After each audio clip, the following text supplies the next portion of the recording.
Hey everybody, welcome to Swedenborg and Life Live. Today we're going to be talking about what love is. So like a simple little topic for a simple little show. My name is Curtis Childs and I'm your host, and this is our good friend, and I say our meaning yours and my good friend, Dr. Jonathan Rose, hey, series Curtis. editor, New Century Edition, translator, Swedenborg Books. Thanks for coming.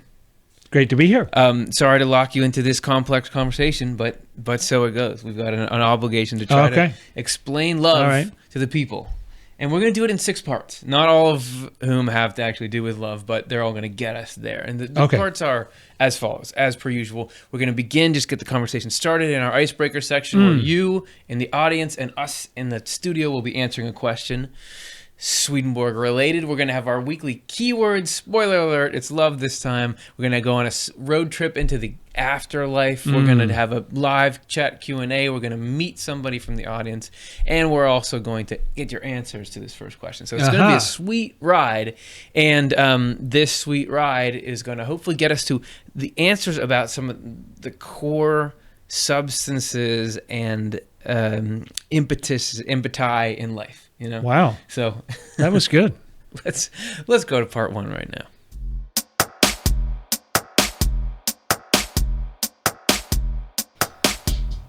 All right. As you can tell, we're just getting a feel for how to interact.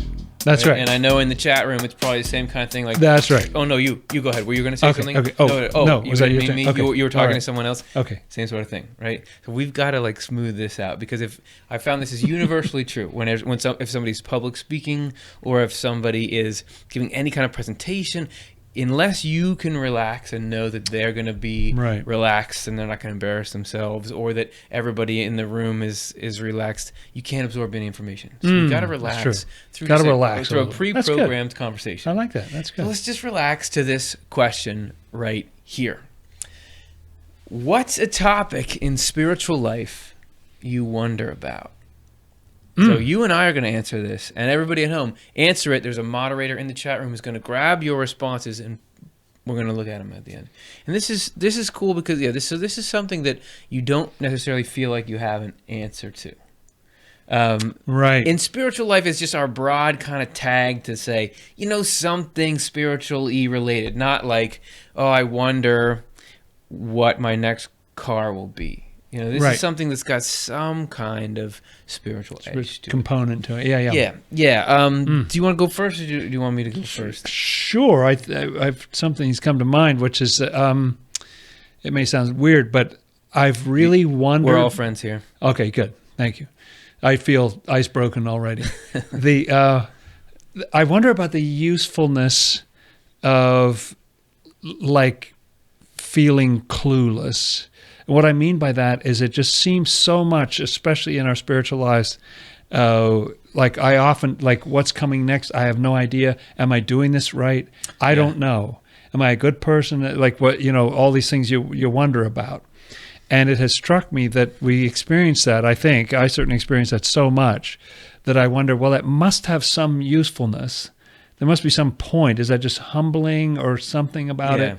But there must be some point to that kind of spiritual cluelessness or not knowing, ignorance or something like that. Why is that? I don't know if that makes sense. No, why is that a part of the experience? There's so many life scenarios for existence that wouldn't include this general lack of direction that we all experience. Would it be so bad to know what you were doing, for half an hour or something like that? You know what I mean? You think about, you play a video game and there's some choice, but you know the general thrust of where you got to go. That's right. When you've made an achievement, you got to level 5 or whatever. Yeah, you're stealing, right? And with a movie, even if it's got some twists and open-ended things, like generally what's being accomplished. But here in life, you can be so far off. So I feel you on that, and I feel like I have, to use 2 different meanings for the word feel, I have a sort of subcategory of what you were just talking about from my wondering, which is, I wonder how much is there an ideal action sequence that I could be doing, and how much am I deviating from that? Yeah, that is related, isn't it? So I'm not I'm not saying that God is there saying only if you do this and this would you be living up to what you're supposed to do, but I'm saying in every situation, right, there's this cluelessness and there's this wondering, what's the best way to go at this situation? Right. What am I trying to, when I'm at my house, what am I trying to do right now? Am I trying to relax? Am I trying to cultivate myself into being more and more fastidious and getting things done well? Am I trying to hold a balance between the two? Am I trying to read Swedenborg and think about Swedenborg all the time? Because I go into phases in my life when it's like, yeah, I can't drink enough water. Like I want to just learn more and more Swedenborg, and the more I apply it, the more I just only am thinking in those terms, the better things get. At other times, it's like, just relax, man. I gotta do regular world Take a night stuff. off every now and then or something like that. Yeah. Yes, and I do. The freedom is great and everything, but I love the idea of like there's an optimal course of action. Optimal course of action. Yeah. That like mountain climbing, there must be like a best way to get up this slope or something like that, right? Yes. And if there was some master coming in, if I was trying to build a car and I didn't know what I was doing, somebody could come in and say, no, you do this and you do this, and God has got to have that angle on it. And so is there I would love to have that. Like okay, which one of these? It seems like there's a couple possible renderings of myself, my life strategy that I could be doing. Which one is right? So that's one, and then we got a minute left here. Okay, so good. I'm gonna hit you with a second one. Okay, good. This is the thing that is my greatest point of tension, and it's not really that intellectual, but it's just like accidents of all sizes and all scales. Okay. Why do we have to deal with them? And I know that there's there's providence, but so for the big things, you feel like, okay, the why is like this, even if there's something good that comes down the road, is just so painful in the moment. But for the little things, why didn't I just think to pull my keys out of the car before I close the door? Why does that need to happen right now? Or just even smaller than that, why did I was getting up and I hit my head on this branch? What's that?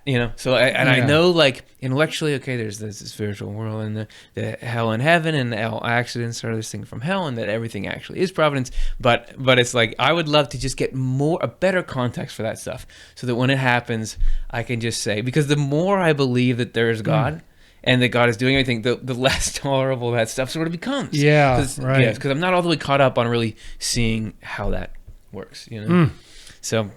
Yeah, I'm with you. Okay. That's good. So, those are our wonderings. Yeah. But what are your wonderings? Because we want to get real, and we want to know, where are the gaps, and what's the next frontier of knowledge? And I just like to know, what matters to people. On people's minds. That's right. Yeah. Where's your cutting edge right now, kind of thing. Yeah. So we're going to hear about your cutting edges in the final and sixth section. But for now, I'm warm. The ice is gone. Good. Okay, that was good. That was a good warm-up. The caps have melted, sorry to say, and let's get on to section 2.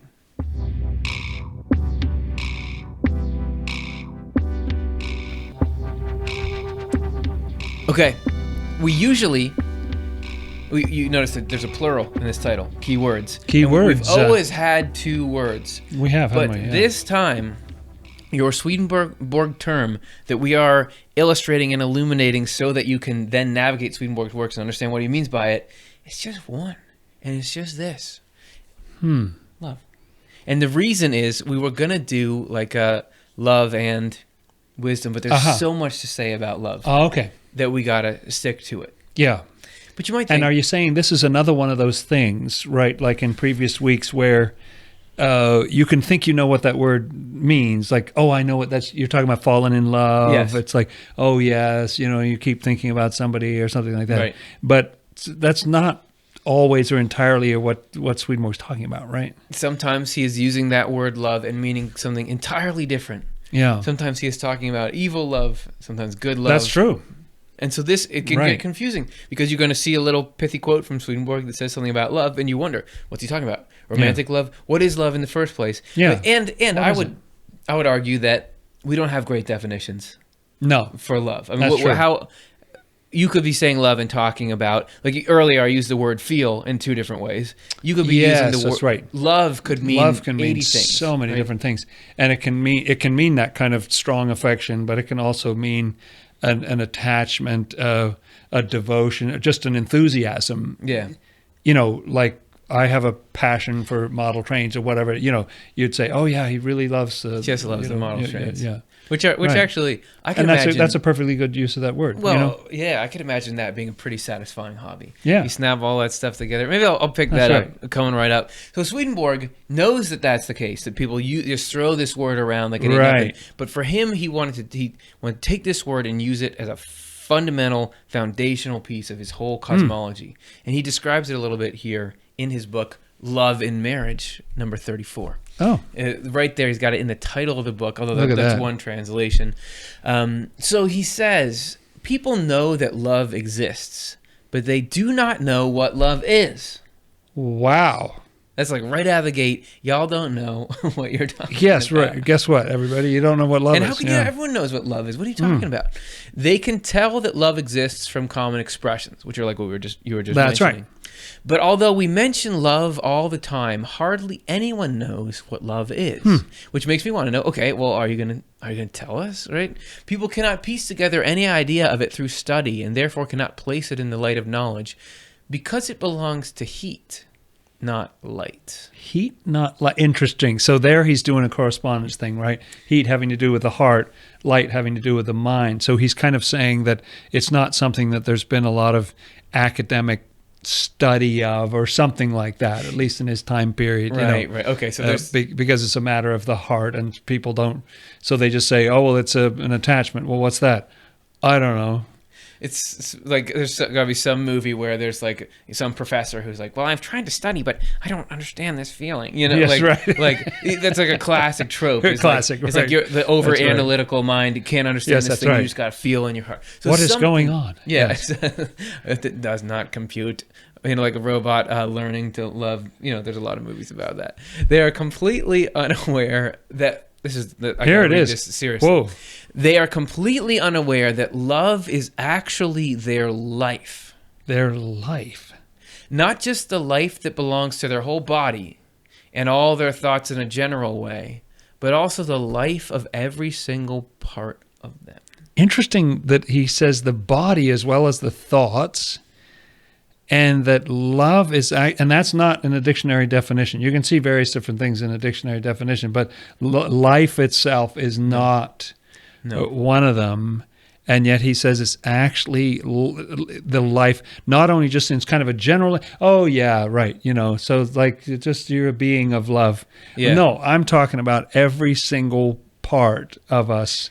Our memory has to do with love. Yeah. What we think has to do with what we love, the way that our body works and everything. So right. He says that that what we care about is what we become. So the far from it being like, okay, I am a being and there are certain things that I find myself interested in that are sort of peripheral to my existence, that our deepest affection sort of is what we are.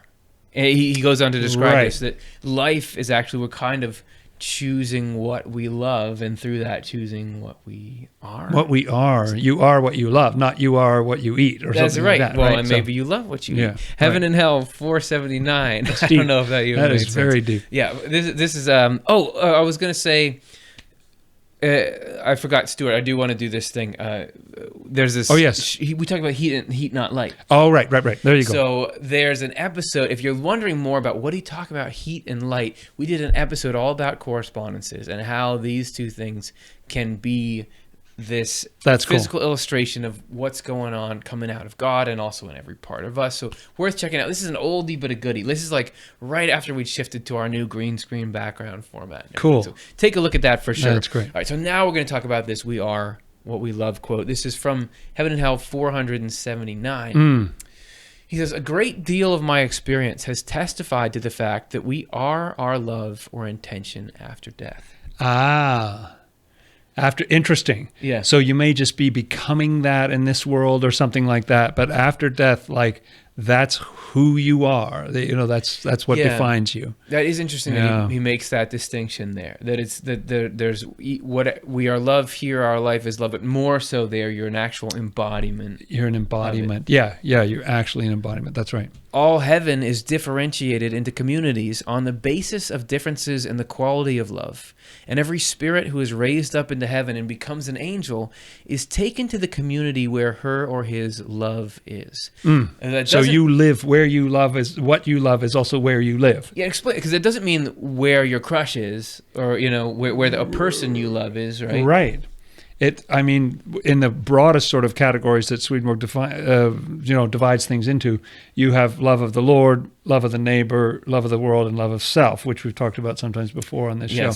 And so, though, like, which of those is absolutely dominant? And nobody loves the neighbor in exactly the same way as anybody else, but that's still sort of like, okay, that's where you're placed. If that's your chief thing, is like, I just love helping people, and and then you may be a specific type of helping people within that, and that's where you go. Right. So broad distinctions of there's a specific way you love contributing to the common good. That people's happiness is your passion, or as the reverse of that would be, you love your own reputation. That everything you're doing is to increase your stock in some way. And if somebody helps you, then they're your friend. That's right. If they don't help you or they oppose you, then suddenly they're your enemy. Well, and you can see on this show, when you start to contradict me, you can just tell I'm much different. The bristling is almost visible. Yeah. So going on. When we arrive there, we feel as though we are in our own element, at home, back to our birthplace, so to speak. That is cool. Can you imagine what that feels like? That's you ever awesome. feel a little off base on this planet, or I don't know, just like it must feel amazing to come to where, and I think this doesn't have nothing to do with your relationships with other people, your love of other people, but it's a shared love for whatever that is, so when people have a common passion about something, that engenders love between them. Yep. It probably feels awesome, and the reason it feels like your home is because the place is this embodiment of the thing that you and the other people who are drawn there love. So you're with what the core motivation for you, the essence of your spirit is there. Yeah. And you're like, this is awesome. And there's other people there who love the similar things, like they're in alignment with that. And right. everything. Kindred spirits. Okay. Really cool. This number goes on. I have also seen, which is nice because I'm kind of enjoying that. It's a good one, Heaven and Hell's got some good, just really clear stuff. I've also seen that our spirit is our dominant love from the fact that every spirit seizes and claims whatever suits her or his love and rejects and repels whatever does not suit it. And so look at that. Dominant love is interesting. Like, you might say, oh, well, I love lots of things. I love this sport, and I love that activity, and I love the mountains, and I love the ocean, or whatever. But this is, what is the one that above all that you would sacrifice everything else for? Like, what is the chief thing that you love? And we may not be in touch with that while we're alive in this world. I don't know. But that is what our spirit is, that dominant love. And all the other loves are sort of gathered together underneath that. I can feel that pretty clearly. When I'm in like a love of self, like a selfish mode, I can feel like if I'm in a cool mountain, what I'm thinking of is, well, aren't I cool that I'm on this mountain? Don't I have a cool life that I'm on this mountain? Right. Whatever. The mountain serves my friend the Jerry, ego moment or something. My friend Jerry isn't doing something this cool right now. But the reverse is when I'm just thinking about nature, and I'm like, that is gorgeous. You can just awesome. You can just feel a difference in there. So I think that it's like your dominant love is kind of placed in all these things that your sort of sub loves. And interesting, it says that it seizes and claims. Like, what is that talking about? Like, it grabs other stuff and then rejects and repels what doesn't suit it. Well, what's going on? We're going to go into that in some good detail here. Our love is like, here we go, a spongy, porous wood that absorbs whatever liquids prompt its growth and repels others. It is like interesting. So I like this. Like, if you put it in acid, it was like, no, I don't like acid, but I like this, and we'll drink it in kind of thing, right? Yep. Another example, it is like animals of various kinds. They recognize their proper foods, seek out the ones that suit their natures, and avoid the ones that disagree. Every love actually wants to be nourished by what is appropriate to it. An evil love by falsities and a good love by truth. And you might think, that's a weird example, spongy, porous wood for something like love. That's not that elegant. But it actually, when you learn the idea, it's awesome. And we're going to illustrate it for y'all right in the depth Is that a bowl of truth? This is a bowl of truth or falsity or whatever. This is some kind whatever of it is. Ideas. Some kind of ideas. Spongy, porous what is that? wood. Oh, that's a spongy, porous wood. That's tiny. It's just a spongy sponge, right? Imagine this is your love. This is whatever your dominant love is. Okay. When it gets into something that suits its nature, the transformation, it's like, give me that stuff. I'm going to suck that up right now. And the transformation is pretty amazing. Right? That is crazy. Pulls it all in because look at that. It practically drained half the... Yeah. You look how eager this particular sponge is to pull up this, because this is something that agrees with what it is. Even above the height of the water, it's right. It's still pulling it up and it's pulling. It's like it'll draw it right up against gravity or whatever. Well, right? And you think of, like, let's say I'm in selfish Curtis mode and I'm up on the mountain and I'm thinking, this is so cool. If somebody says, wow, you look so cool up there, suck that right in, yes, because, like, of course I'm cool. And if somebody else says, shouldn't you be wearing a helmet, young man? Or something, then I'm like, get out of here. Nothing. Or if I see something that's like, this mountain is very exclusive. A sign says this mountain is very exclusive. Jerry could never get up on this mountain. Suck that right in, and I start to pull in arguments that favor. But if it's a love of nature, then you begin to just love the idea of the experience and other people have. So whatever it is that suits it, it just pulls it right in. That sponge is like, what would you say, like 10, 20 times the size it was? Like, you guys, if anyone guesses it right, you get the thing of jelly beans. I guess you don't get it, but you get to guess based on it. Whatever. Okay, so we've got that. So that's an illustration of the way that love sucks in ideas that support it. Okay, so I can see that, like, if you're around, some information, or I mean, let's just say you're watching TV or whatever. Yeah. If there's something that lights you up, like that love of nature. Yeah. Then you're, and you're just absorbing it all in. Yeah. If it's something that you really don't care about, but somebody else you're watching with, they like that. So, and you're checking your phone, That's right. You're just not very absorbent to that. Yeah. So your love so a way that we could find out to some extent what we love is like when we get lit up and when we're just drinking it in like that, right? And you notice, if, let's say, you've got a particular political way you see the world, and there are some people arguing on TV about it. The person who's saying the things that agree with yours, you're sucking in those reasons. Yeah, the person who says stuff that maybe challenges your assumptions, you're like, I don't know. Oh, that's not. They're so no, dumb. that's ridiculous. Yeah. And like most people are watching this show are saying that's that. right, exactly. But you're wrong. So we're, as I said before, we've got that. There's a whole example that we were talking about with animals who find the right thing that feeds them, because one animal can eat like decaying flesh, but another one would die from it. It's just like the different kinds of love pull up different kinds of facts. I was fascinated to learn that skunks just eat a lot of kind of smelly, gross things. It just interested me that, they're sort of drawn to, hey, that looks good, because it helps them be a skunk. Yeah, yep. So you see how there's an interplay here between ideas and love. And there always is. Like I said before, we're going to do this show about love and wisdom. We have a quick little quote about it here from Divine Love and Wisdom 139, where he says, love alone is like a reality with no manifestation, since love makes itself manifest in wisdom. And wisdom without love is like a manifestation with no reality, since wisdom is the manifestation of love. It's just like in the sun, in the seasonal cycle, you got light, but you don't have heat in the winter. Things can't grow. You've got to have love and wisdom together. We're not going to get it. We don't have time to get into that this show, but we will get into it some other time. This sponge got, like, if that was a good sponge with a good love, it got a lot wiser. Like, it absorbed all that information, right, and organized it and became greatly enriched by that All experience. you got to remember is the wise old sponge, and you'll know love and wisdom go together. All right, let's see some of this in action. What does love look like in the spiritual world? We're about to take a road trip.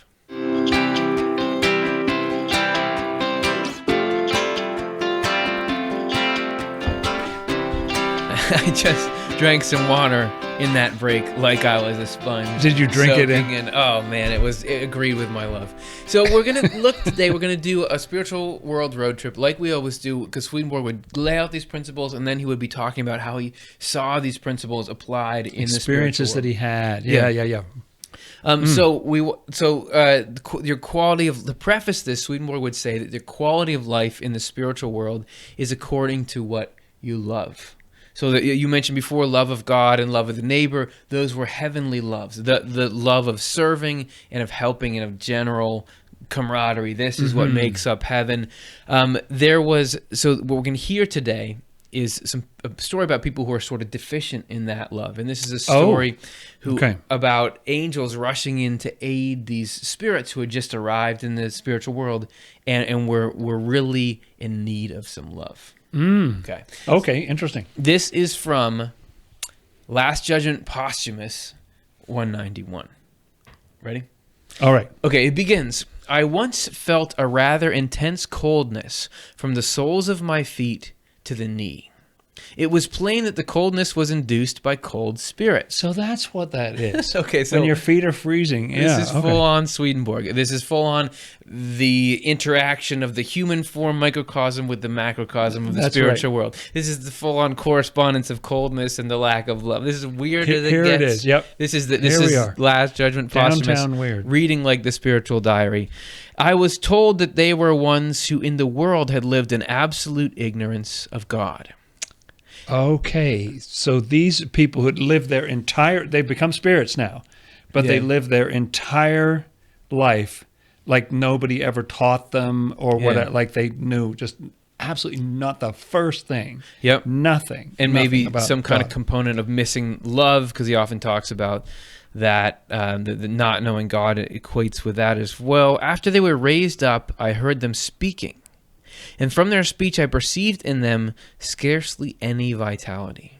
They spoke as though forcing inanimate statues to speak. Wow. So they were really, it sounds like the word that comes to mind is like flatlining or something, like they're just almost unconscious or unresponsive or like people speak to you and you hardly say anything or you finally say, yes. Right. Or something, but it's, I don't know. It's just like there's nothing there to, there's no animation to work with. That's or something. Right. And this was concerning Swedenborg. He said, I despaired over whether any life would long remain in them. Yeah, because it's like the little spark that they had was like, that's just going to get snuffed out, Right. These people are just seriously flatlining. They were like automatons or carved figures making sounds. Wow. However, I heard shortly that they had been brought into a type of activity which appeared as a kind of gyration.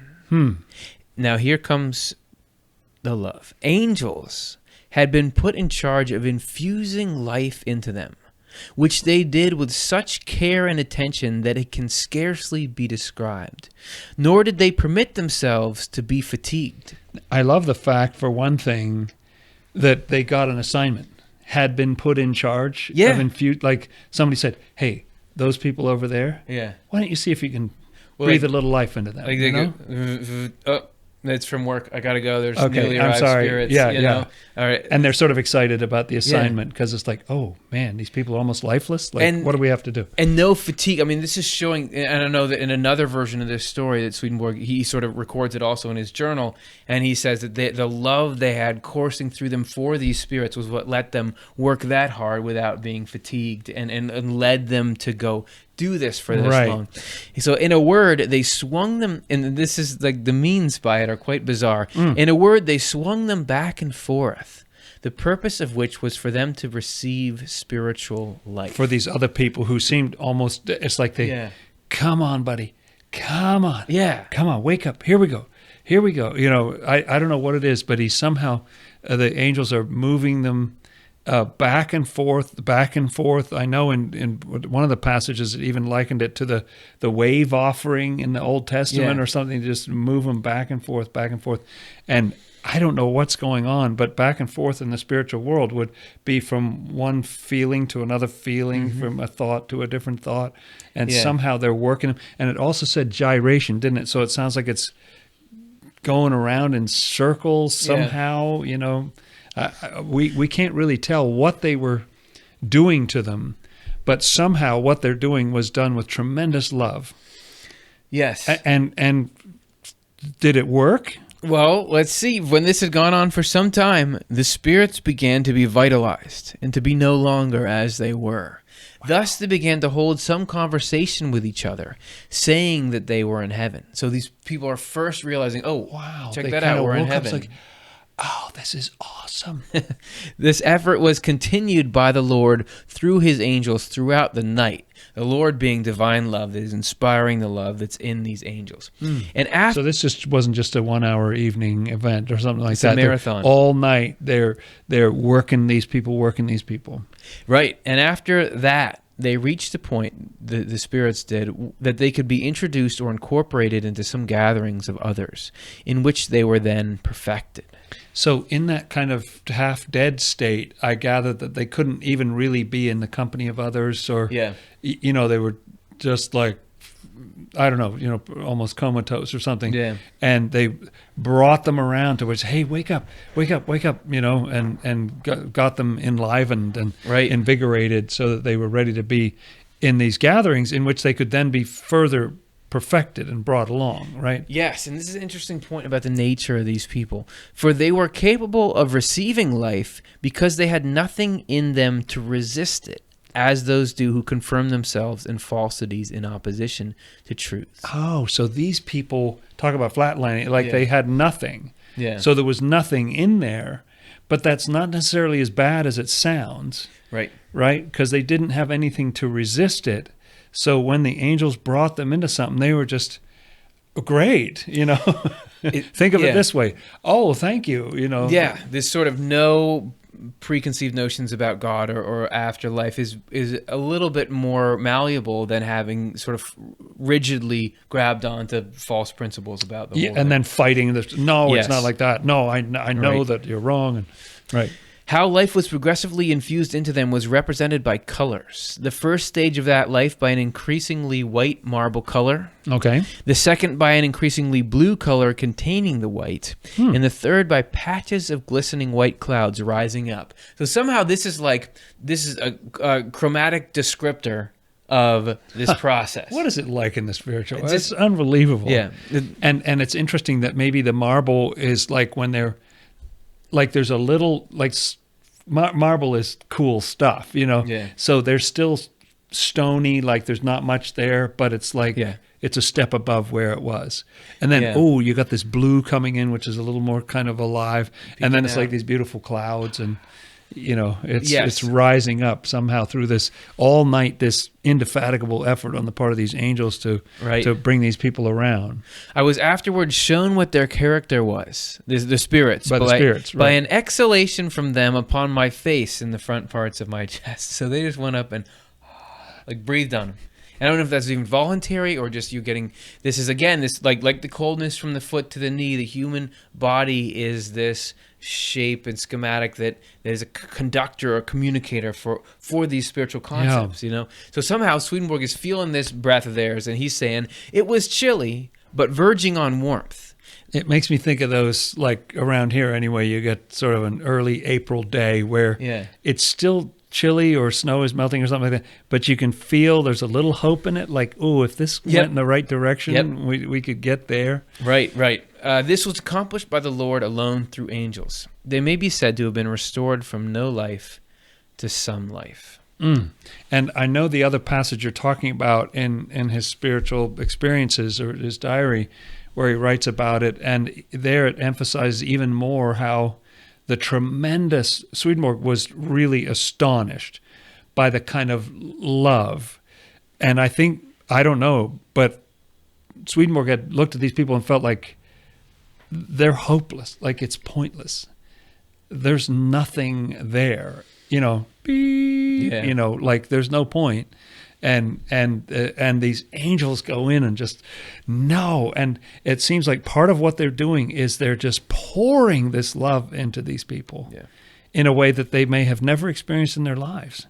The pouring love in, just loving them, working with them, moving them back and forth into a different state and bringing them around with so much love. And this gets back to in the very beginning when we learn that love is our life. And here you have these spirits who have almost no life at all, and through the agency of love, from God through the angels, through the actions, into the people they're brought to life. So the angels were able to give them, in a sense, life. They must have had something in them that was receptive, or at least they had nothing blocking it, as we read there. But it's great to know that, yes, someone else can bring your heart into that warmer state. Yeah. It's so beautiful. And the Lord is just like, oh, angels, hey, here's a text to all angels in the area. Yeah. These poor people that just can hardly breathe. There's like nothing going on. Help them out, would you? Yep. Just help them out.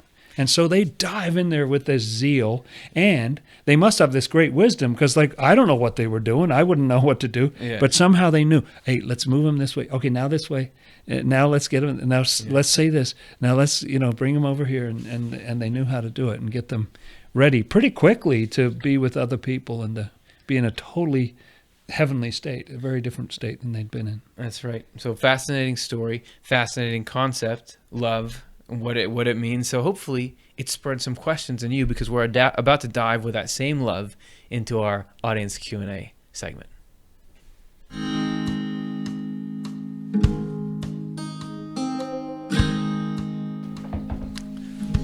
Operators are standing by. If you're in the chat room, get questions in, and we're going to take a couple right now. Oh, hey, look at that. That sponge is still there. The sponge will help us answer the questions. What's on your minds? You want to talk about love? Let's hear it. So let's see. This is our first one, and it's from Mary Richards. What happened when somebody really hurts you, just like Emanuel Swedenborg was hurt? How did he react to this, and how did he find help from the other side? And I know from the chat that she's asking about, specifically, Swedenborg was engaged to be married at one point in his younger days and then rejected. And so how did he cope with that? And that is a starting point, but in general, how do you react to hurt? Because isn't hurt a part of certain aspects of love? I would say that, unless I'm mistaken, when he was going through this engagement sort of stuff, this was well before his spiritual experiences were happening. I believe so. Yeah. So we don't have any. It's not like he wrote, okay, this engagement didn't work, and here's what the angels said, and here's right. We don't have that kind of data on it. It seems like, though, that if it had happened to him later, he moved. It seemed like all the solace and all the comfort that he got through all his spiritual experiences was, rather than in getting specific events to go how he wanted, was this from this trust and love of the Lord's providence, and that knowing that all things bent toward a good end, that everything that was happening to him personally was eventually going to turn to good. It seemed like that's where he was healing his own heart, right? Right. And I don't know if I remember all the details exactly right, but he was engaged to this woman. I believe this was the one who was the daughter of the inventor, Polhem, who he worked with. And they had a signed, like a written, they were formal. It's almost like an agreement of sale on a house or something like that. That, they had a signed, written, formal agreement to marry. And then he found out somehow through the grapevine that she was just sobbing about this, didn't want to do it, her heart wasn't in it, or something like that. Yeah. And I admire the fact that he was principled about it. It wasn't like, hey, you signed it, it's too bad. He's, good heaven. No, we're not talking about, that piece of paper is not supposed to determine your heart. Your heart is supposed to determine the piece of paper. And so he let her off the hook, kind of thing. And I think this happened a second time with someone else in a somewhat different way. And I think he, as far as I can tell, he dove into his work. The 18th century is a little frustrating for, people didn't much that I can determine talk about their feelings or, you know what I mean? It wasn't like, oh, dear journal, I got my heart broken or something. People would even write about themselves in the third person. Swedenborg didn't do that, but you know what I mean? Yeah. So-and-so experienced this today. Or so, it was just a different time. And so it's frustrating that we don't know more about what that was like for him. But it seemed like he did sort of decide, look, I'm going to dive into my work, for a relationship to work, it's got to work for both people. It's got to be, I'm not trying to strong arm somebody into some situation they don't want to be part of. So who knows? It would be interesting to hear him comment on that post enlightenment or whatever you want to call it. Yes, right. But for now, we can just look at how he handled other things. How he handled setbacks in his work. When his books didn't sell well, he would just say, well, he would try his hardest, but the Lord's got it. So, you'd have to piece things together for it. But that's right. There's not as much on personal psychology as you could hope from Swedenborg. Most of that has to be derived, but I do think you get at these deeper principles, you find tools. You just take some refining. And this kind of, no insult to Swedenborg or anybody else in the 18th century, but we look back, it's almost like these spirits we were just reading about, where it's like the whole human race was hardly awakened to a certain way of holding things, or analyzing things or looking at them or something like that. It was just sort of like, well, I don't know what that is, just move on, like you said about more of heat than light. And so people just don't analyze it. They don't think about it because it's not something philosophical or whatever. And now the Lord has sort of shaken the human race back and forth and brought us to a different state about those things, which is good. So just a couple of musings, no great solid answer to that. But hopefully eventually we figure all that stuff out. Yeah, and the bottom line, just being a decent person, I think was as far as what I can determine how he handled it. Right. Oh yeah. Like how to handle the situation versus handle his own pain afterwards. But the hurt, the pain inside. Right. Yeah. Okay, let's see. Thanks, Mary, and let's take a look at the next one. Liquid Gargoyle. Hey, there you go. That's a good name. Is love a substance or energy or quality or combination of those, or even something unique on its own? Love, according to Swedenborg, is the underlying essence of something. So the quality would be more the wisdom side of it, the form it takes. That's right. Now, energy, you could certainly describe love as an energy. Isn't it like a sort of essence energy? Because love is the thing that propels somebody to act or even to think, right? So it is sort of like the fuel for stuff. But it's sort of like, I'd almost go with the last one, unique on its own, because it's such a fundamental building block of reality that everything else is kind of derivative from it. If it's a substance, it is, in a sense, all substance. It's everything. It's the fact that there is a substance, right? And he talks about the fact that, as we said, love is your life. He also describes it as the underlying reality of everything. If you could peel everything back, you would see this amazing divine love in the whole of creation and everything. And so it would be hard for me to put into words exactly how vast that is, but it's kind of beyond our past finding out, as the Bible says. It's like beyond our ability to really comprehend. But I agree with you, the quality is where you start to get to the form of it. That's more about the particular shape or something. But the love is something underlying that. So sometimes I think about it in terms of particle physics, that you have these, you have particles, but then you have this energy that's swinging things around, and the covalent bonds and all that kind of stuff about which I know nothing. But covalent sounds good. But those, or even the gravitational force, things like that are like, yes, it's the whole background in which existence takes place.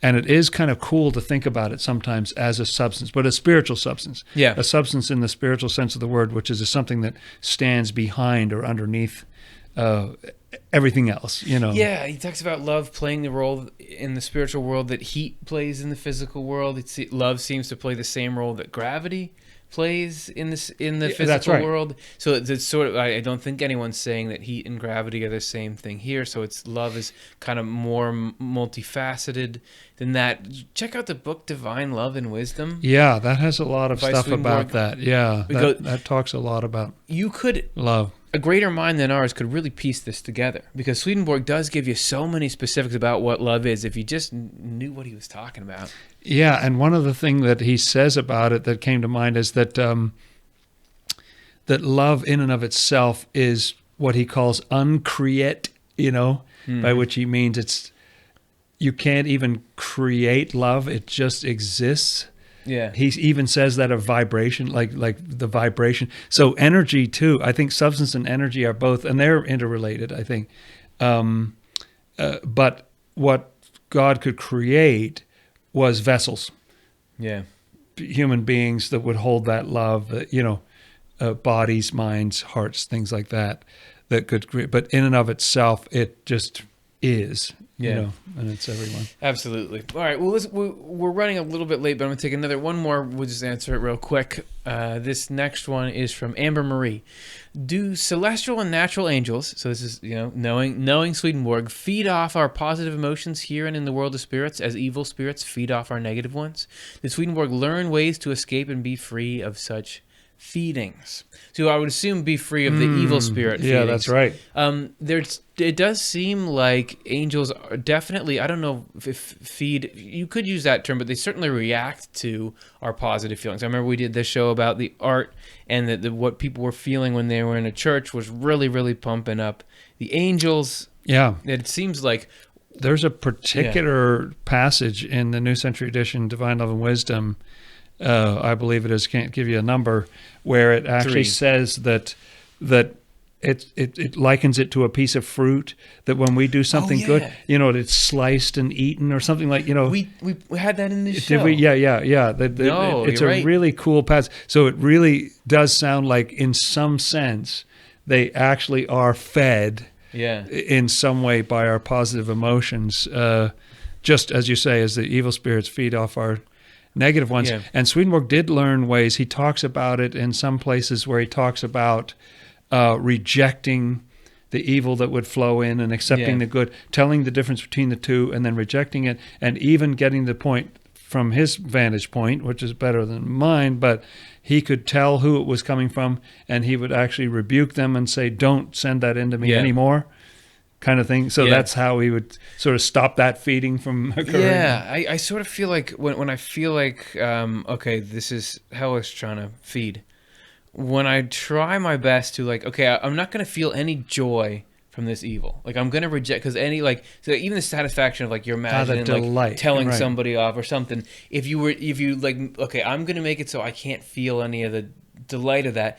I could sort of feel come on, we didn't get what we were looking for. So that's tough, and I'm not always able to do it. But when I can, I feel like that, just like an animal, the less there's food around, the less they're going to come around. So sometimes I think about something very simple, just like in baseball, where the catcher makes a signal to the pitcher and the pitcher doesn't like it, and he just does this tiny little, wave of the head. Sometimes it takes much more than that, but sometimes just bad idea, not doing it. Right. At least decrease the amount of easy food. Great and very important question. Such a good question, Amber. And now we're going to go even farther into audience interaction. We're going to get to meet a good friend that we met through the show named Jeff, and he's going to tell his story about what Swedenborg means and all that, which is exactly the point of it all. So we're going to hear his story now.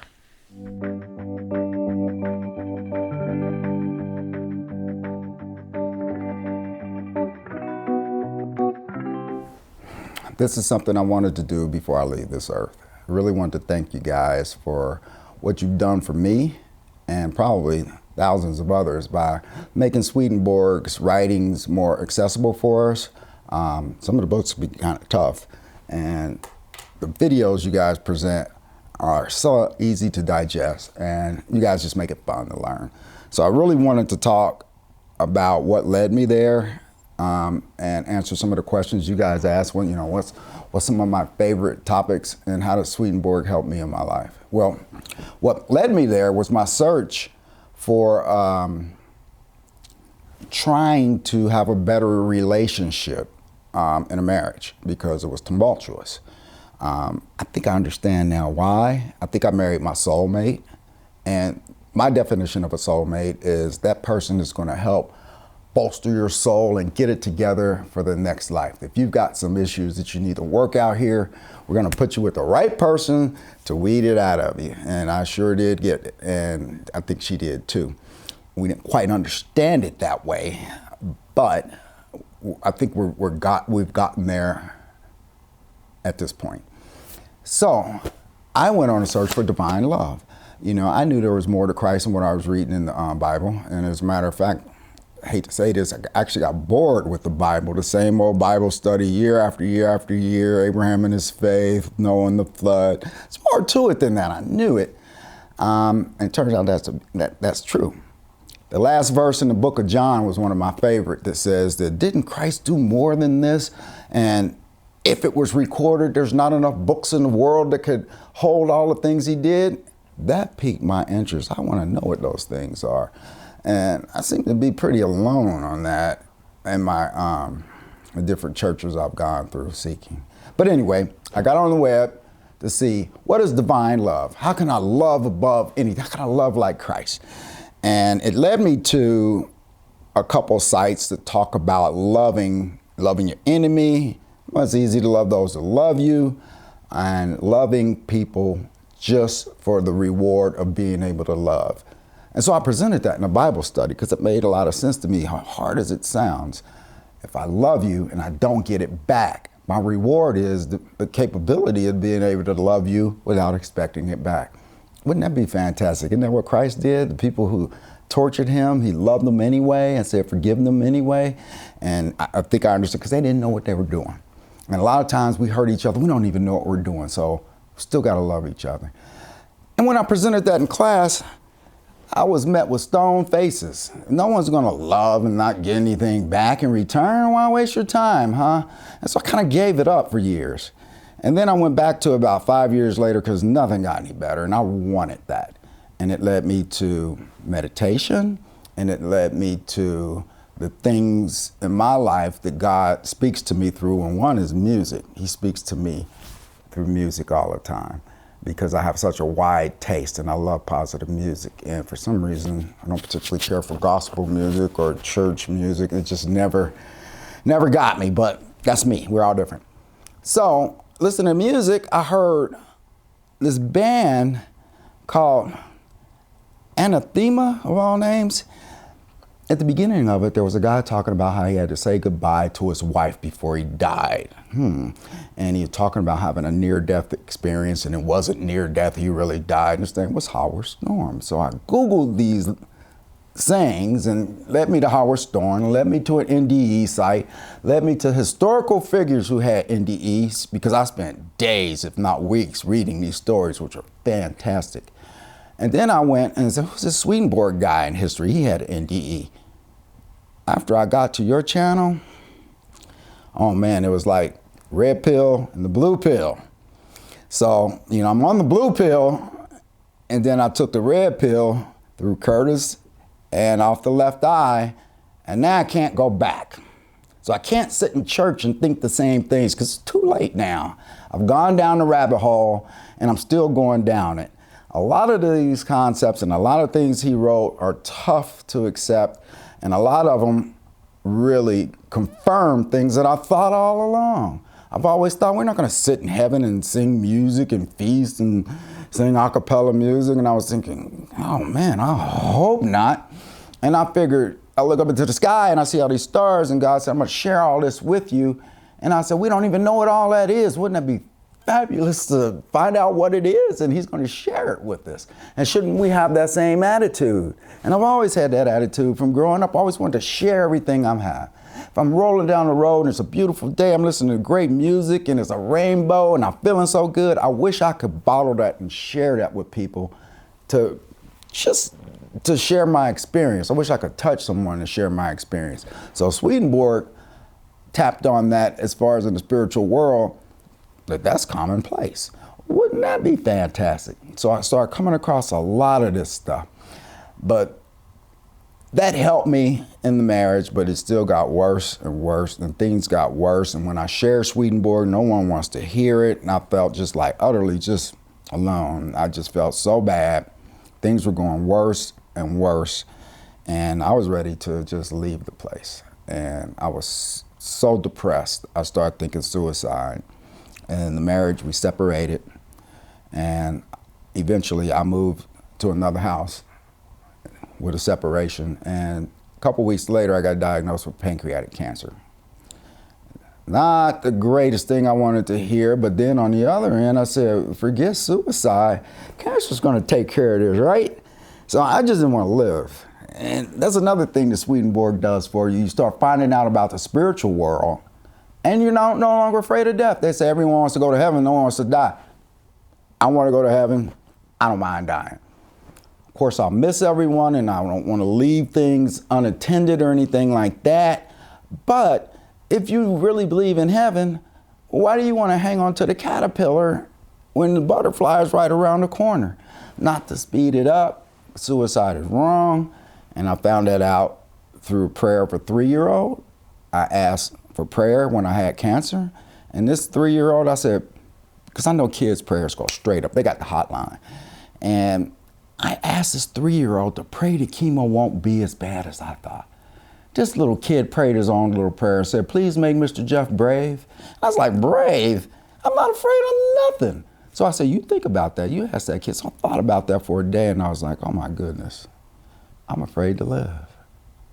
And that turned me around. I was like, nope, I'm going to live. If God wants me here 20 years, I'll be here 20 years. If he wants me here 20 days, I'll be here 20 days. What I want is what he wants. If I could be more useful here, I'm staying here. If I could be more useful there, let's go.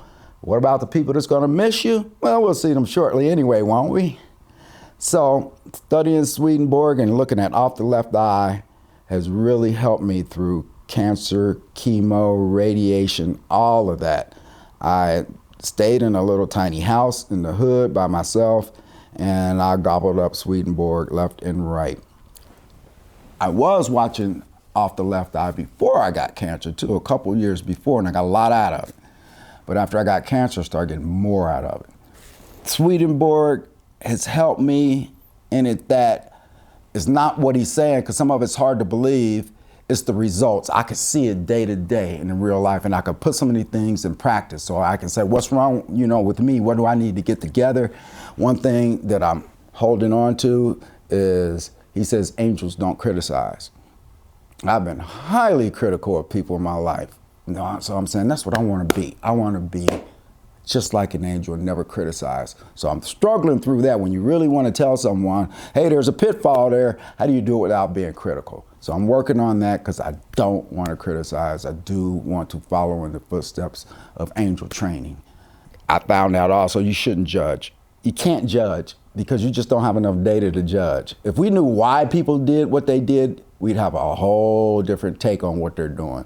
If I walked into the house and my wife had murdered someone, it looked like she just shot him. Why'd you shoot him? He was snoring. Why'd you shoot him? He was going to kill me. There are different reasons. So I'm starting to understand it's not so much what you do as why you do it. And sure enough, Swedenborg talks all about intent. And I think that is one thing we really need to look at more and more in all our lives. It's not so much of what we're doing, it's why we're doing it, what's behind it. That person's driving like an idiot. Sometimes it's okay to drive like an idiot. Let a wasp come into your car while you're driving, or you look down and you see a spider crawling up your leg, you might just drive like an idiot.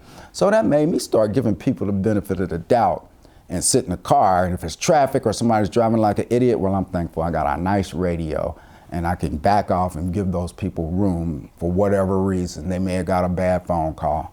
Give them room. And if you can take that out of traffic and into your real life, then you're really going somewhere, and that's where I'm trying to get.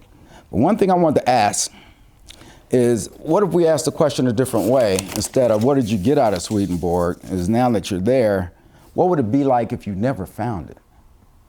My year away, being separated from my wife, battling through chemotherapy and radiation, would have been very different if I didn't have Off the Left Eye to help encourage me. And that's what I really want to thank you guys. I know this is a long video, but I really wanted to thank you for making cancer not as torturous as it otherwise would have been. I would know what it would look like if I've never stumbled across Off the Left Eye. But I tell you what, it wouldn't have been as easy, because I went through plagues in that house. I had plagues of fleas.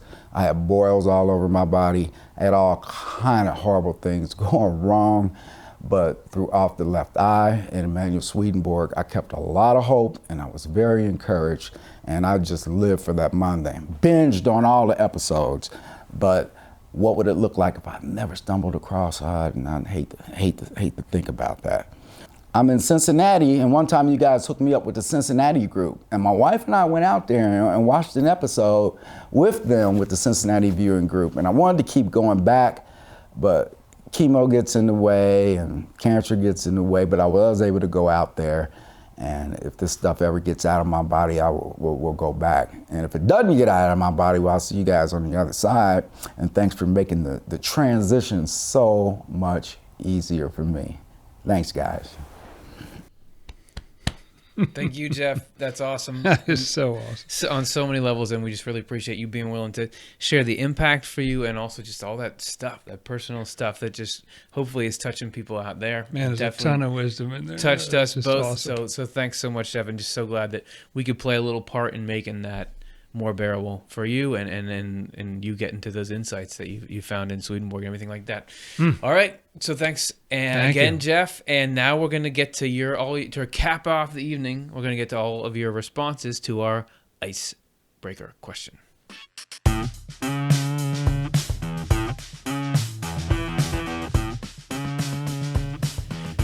We're back. We're back to the beginning. We're back to where we started because we asked this question in the beginning and we're serious about wanting to know your answers. The question, just so you remember, what's a topic in spiritual life you wonder about? What's on people's minds? We're going to find out right now. Our team behind the scenes has been furiously compiling these slides as a summary of what you guys have all said. So here's what we got. How do I brighten, this is just different responses from people. How do I brighten the light I use while stumbling around in the dark?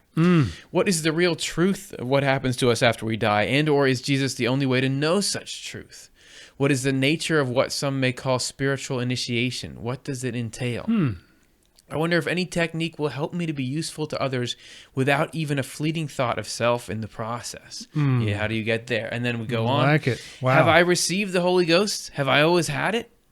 Do any of Swedenborg's ideas coincide with synchronicity? Oh, that's cool. Yeah. When is the soul actually created? Where were we before we were born? Did we plan our earth life at all? So this is like we can do our next couple of shows. Actually, that's right. I wouldn't have the answers to a lot of this stuff. We seem to have no control over how we feel about things. Why can't we change our own feelings most of the time? Yeah. That's Cara. And That's yeah, it's right. like there's a little more voluntary nature to the thoughts. But what's up with these feelings? I study a good deal of history, and I've always wondered how this contributes to my spiritual life. How is this useful spiritually? Tying that in. Interesting. Why do we have to be so worried about what others think about us? It affects us so much, especially when it's our parents, siblings, etc. etc. Why could Elisha heal others but died of an illness? He couldn't turn it on himself. What does that symbolize? What does that mean? I wonder all about the rapture dreams peeps are having. And where's that all coming from? Right. So finally, the consciousness of stars and planets, and what can I do that would serve others the most? Well, that pumps me up because people are wondering about such cool things. Yeah. People are having deep thoughts, trying to figure out life and trying to be better. None of those were like, I wonder how I can get the most money at other people's expense. Right? This is like we're trying to figure out life for a positive goal, and that's what this whole show is, right? And I was fascinated that there were just scores of different. Each one's a little different, you know, that just like, this is where you are in your spiritual journey. Yeah. This is what I need to know. This is what I'm trying to figure out. That's right. Yeah, that's cool. Right. Well, thanks for walking through all these questions with me. That to was you, Dr. so fun. John, and to all of you out there. That's our show for this week. Please, if you found this to be fun at all, feel free to like and subscribe. That helps this get out into YouTube. Somebody else can find it. We're seeing how it helps people when they find it. Somehow the show is helpful. So let's let the next person find it if we're on a roll here. And if you want to support the show, make it possible, check out patreon.com/offtheLeftEye. It's where if you give $1 a show, we give you some behind the scenes stuff. We've got a couple in the pipeline we're just about to put out there, so that's going to be really good. Next week we're going to be back. We're going to be doing the faith show, which is the counterpart. Love and faith are often paired together. There you go. That's right. We're going to have. So first of all, what is faith? Is it just a religious thing? Is it something more? Hint, it's something more. And how does it pair and all that? Don't miss it. We'll be here same time, Monday, 8 Eastern time. Hope to see you all then. Swedenborgian Life is Amy Aquarola, Morgan Beard, Curtis Childs, Karen Childs, Matthew Childs, Alexa Cole, John Connolly, Cara Dom, Chris Dunn, Stuart Farmer, Ben Keys, Reed McCardle, Chelsea Odner, Jonathan Rose, Shiloh Silverman, and Shada Sullivan.